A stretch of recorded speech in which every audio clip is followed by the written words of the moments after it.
अन्तिम भोज मत्ती 26 अध्याय। चेलाहरूले सोधे, तपाईका निम्ति हामी भोजको प्रबन्ध कहाँ गरौँ? येशूले भन्नुभयो, सहरमा जाओ र तिमीहरूले कसैलाई भेट्नेछौ। तिनीहरू विशेष भोजको प्रबन्ध गर्न यरुशलेमको एउटा घरमा गए। येशू र 12 चेलाहरूले सँगै भोज गर्नुभयो। एक अर्कालाई प्रेम गर्नु येशूले भन्नुभयो। येशूले रोटी भाँच्नुभयो र भन्नुभयो, यो रोटी खाओ, यो मेरो शरीर हो।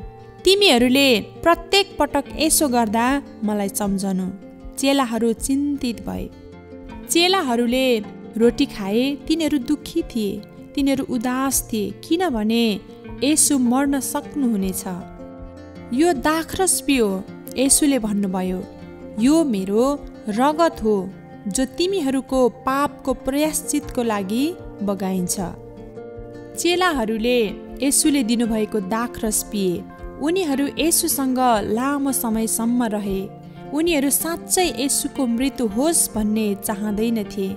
जब तिमीहरूले खान्छौ र पिउँछौ, यो नबिर्सिनु कि तिमीहरूका निम्ति मेरो शरीर च्यातियो र मैले रगत बगाएँ, मलाई नबिर्सिनु, येशूले भन्नुभयो। अचानक चेलाहरूले कसैले गाइरहेको सुने।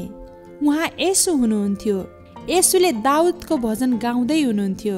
चेलाहरूले येशूसँगै गाउन थाले।